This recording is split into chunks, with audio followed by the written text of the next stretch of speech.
안녕하십니까? 배팅 부동산 주택임대소득세 세테크 월세 200을 받을까? 전세 5억을 받을까?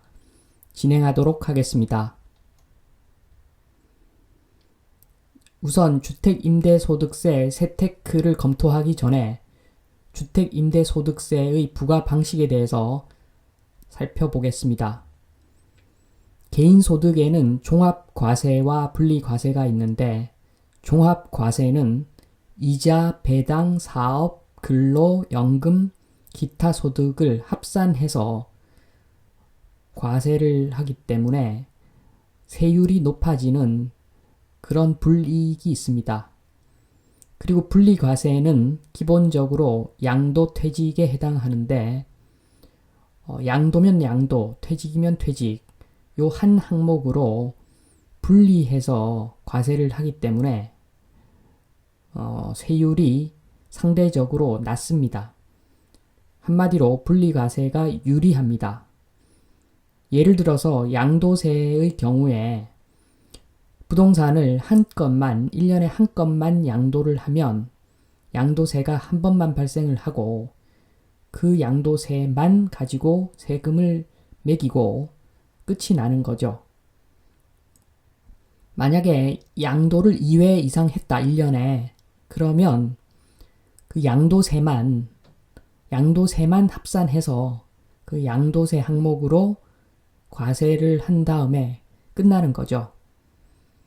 자, 그러면 이제 본격적으로 주택임대소득세를 알아보는데 그 주택임대료는 월세 플러스 간주임대료가 2천만 원을 초과를 하면 무조건 종합과세를 해야 합니다.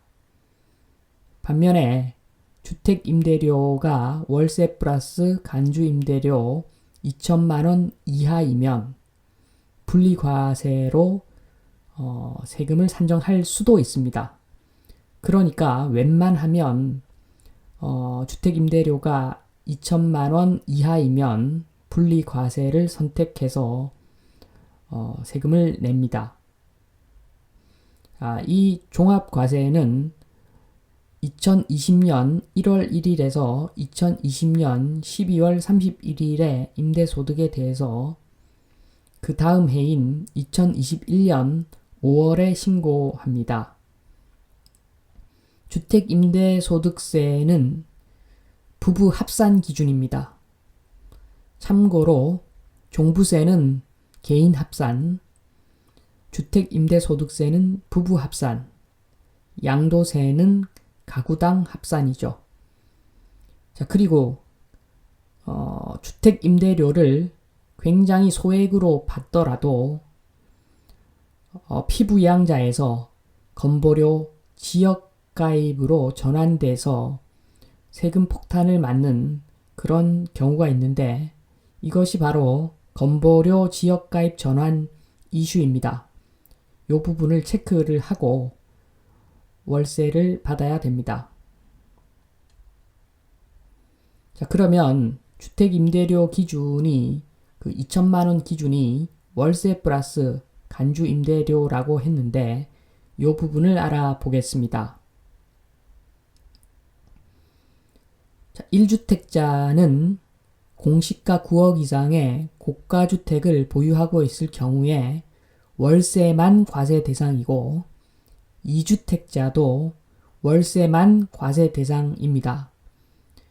3주택 이상부터는 월세와 간주임대료를 모두 과세 대상으로 하는데 이 간주임대료는 보증금 합계가 3억을 초과하는 부분부터 환산돼서 계산되는 그런 개념입니다.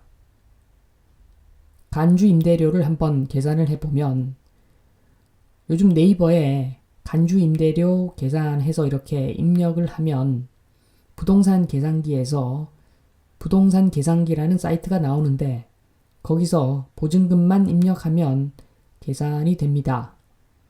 그 내용을 보면 보증금을 10억을 입력을 하면 3번에 그 보증금 빼기 3억 한 금액에 60%를 곱하면 기준 금액이 나오고 그 기준 금액에 국세청 발표 정기 예금 이율인 1.8%를 곱하면 간주 임대료가 756만 원이 나옵니다. 10억에 756만 원이니까 과소하게 잡히는 거죠. 월세에 비해서. 그래서 일반적으로 월세보다 간주 임대료가 저렴하다 이렇게 보시고, 한마디로 월세보다는 전세가 유리하다 이렇게 생각하시면 되겠습니다. 이제부터 본격적으로 본론으로 들어갑니다. 자, 1번 고가주택 1주택자 또는 2주택자의 경우를 한번 보겠습니다. 우선 전세 받는 경우를 보면 지금 고가주택 1주택자와 2주택자는 전세가 비과세이기 때문에 세금을 전혀 내지 않습니다. 그래서 전세 5억을 받으면 금리가 2%라고 보고 1년에 1천만 원 정도 그 소득을 얻게 됩니다. 이 1천만 원은 세금을 거의 낼 필요가 없는 그 금액이지요.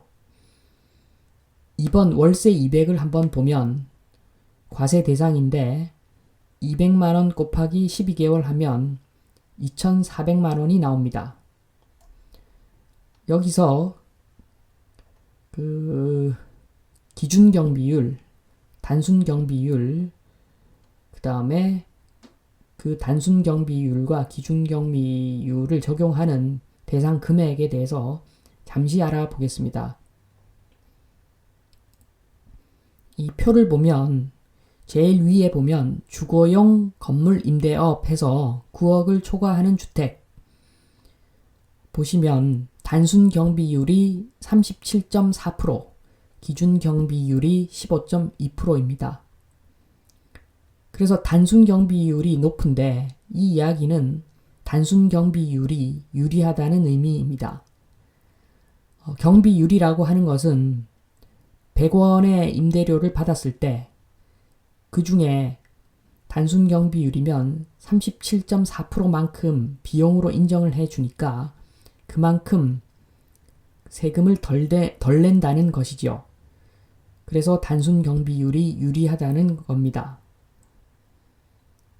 자, 부동산 임대소득 종합소득세 신고 기준을 한번 보면 임대소득 금액이 2,400만 원 미만이면 단순경비율을 적용하고 2,400만 원 이상이면 기준경비율을 적용합니다. 그리고 7,500만 원 이상이면 복식부기 의무가 있어서 장부 기장까지 해야 되는 겁니다. 다시 돌아와서 아파트 월세 200이면 요즘 보면 거의 기준시가 9억을 초과하는 경우가 많습니다. 월세가 싸다는 것이 아니라 아파트 가격만 많이 올랐기 때문에 이런 현상이 있는데, 결론적으로 월세 200이면 기준시가 9억 초과의 주택을 적용해서 지금 1년에 2,400만 원의 임대소득이 있기 때문에 기준경비율 15.2%를 적용합니다. 자, 여기서 두 가지 교훈을 얻을 수 있습니다. 첫 번째는 월세를 199만 원을 받았다면 한 달에 만원 차이로 단순경비율 37.4%를 받았다는 겁니다. 좀 전에 표에서 보셨듯이 2,400만 원 미만일 때는 단순경비율이기 때문에 월세 1만 원만 깎아줬으면 세금을 훨씬 적게 냈다. 이렇게 볼 수가 있습니다. 그리고 교훈 2번은 월세 160만 원을 받았다면, 그러니까 200만 원 대비 40만 원 정도 DC를 해줬다면 1년 임대 소득이 2천만 원이 되지 않기 때문에 단순경비율도 적용을 하고 그리고 분리과세도 받을 수 있는 상황이었습니다. 그래서 다른 소득이 많다면 굳이 월세 200만 원을 고집하는 것보다도 월세 160만 원을 받을 경우에 세금을 훨씬 적게 내서 오히려 수익이 더 클 경우도 있습니다. 그래서 만약에 저라면 이렇게 할 것 같습니다. 그냥 월세 200 대신에 월세 160만 원을 받는데 그러면 40만 원 곱하기 12를 하면 거의 1년에 500만 원 가까이 되니까 세입자에게는 집을 그냥 신나게 쓰고 마음대로 쓰고 2년 있다가 도배 장판을 좀 해달라. 어차피 500만 원 깎아주니까 그거 알아서 좀 해주시고 보일러 등등 고장 났을 때 원래 집주인이 해줘야 되는 것들도 그냥 알아서 해결해라. 대신에 많이 깎아준다. 이렇게 하면 나는 세금 적게 내서 좋고 상대방은 월세 싸게 받아서 좋고 그리고 나는 부가적으로 집을 수리하는 비용이 안 나가서 좋고 이런 관계가 성립이 됩니다. 그래서 무턱대고 그냥 배 터지게 월세 받는 것보다는 한번 계산을 해보는 것이 맞다. 요런 교훈을 얻을 수 있습니다. 자, 2번 3주택자 보겠습니다. 3주택자는 1번 전세도 과세 대상이죠. 전세 5억을 받으면 간주 임대료가 약 200만 원입니다. 전세 20억을 받으면 간주 임대료가 약 1,800만 원입니다. 그래서 전세 20억을 받아도 분리과세 대상이 되는 겁니다. 이까지만 봐도 느낌이 오실 겁니다. 3주택자 이상의 그 다주택자는 전세 받으면 여러 가지로 유리할 경우가 생기겠구나 알 수가 있는 것이죠. 자, 이번 월세를 보겠습니다. 200만 원을 받으면 1년에 2,400의 임대소득, 800만 원을 받으면 1년에 9,600의 임대소득.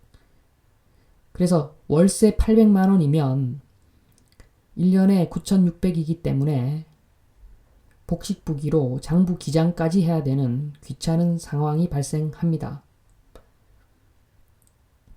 그래서 잘 생각해보면 과거에는 주택 임대료를 9억 6천을 받아도 9,600이 아니라 9억 6천을 받아도 임대소득세는 거의 0원이었습니다.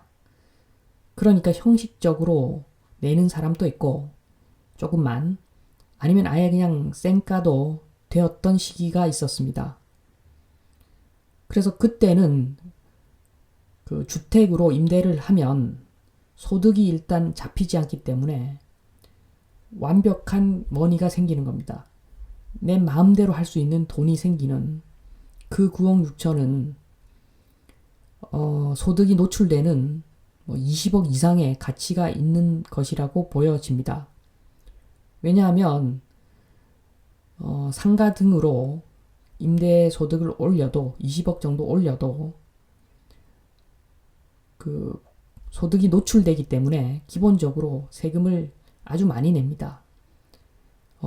종합소득을 내면 지금 42% 구간이 걸리기 때문에 엄청난 세금을 내야 되는데 그렇게 내고 나서도 어차피 그 소득이 다 노출되어 있는 소득인 것이고 주택을 임대를 하면 전혀 노출 안 되는 소득이 생기기 때문에 많은 사람들이 주택 임대를 선호를 했었던 거죠. 그런데 지금은 주택 임대료를 그 세금을 과세를 하기 때문에 그것도 종합소득세로 세금 내면 거의 쌍코피 터지는 그런 수준입니다. 과거에 비해서. 그래서 많은 그 주택 임대를 하는 다주택자들이 아마 생각을 할 겁니다. 내가 왜 임대를 할까? 그래서 벌써 이 주택 임대 소득이라고 하는 것은 부부 합산이기 때문에 그런 측면에서도 3살 자녀 10살 자녀 이렇게 증여를 해서 그 아들 또는 딸 명의로 주택 임대를 주겠지요. 그래야지 절세가 되니까. 아무리 그렇게 하더라도 주택을 많이 보유하고 있다면 과거에 비해서 굉장히 괴로운 상황일 것 같습니다. 물론 행복한 고민이겠지만 이 사람들 입장에서는 과거가 좋았겠죠. 그래서 차라리 주택 가격이 오르지 않고 예전처럼 주택 임대료에 대한 세금을 내지 않던 그 시절을 훨씬 더 그리워할 사람들이 아주 많을 것입니다. 그래서 지금 주택 임대료에 대한 분위기가 크게 바뀌었기 때문에 이것도 향후 주택시장을 과거 주택시장과 좀 다르게 봐야 되는 그런 아주 큰 이유가 되는 것입니다. 지금까지 주택임대소득세 세테크에 대해서 살펴보았는데 다시 말씀드리지만 배 터지게 월세를 무조건 그냥 꽉꽉 채워서 받는 것 이것은 결국에는 배가 터질 수 있는 그런 결과를 야기하기 때문에 세금 검토를 아주 면밀히 해봐야 된다 라는 말씀을 드리면서 이만 마치겠습니다. 감사합니다.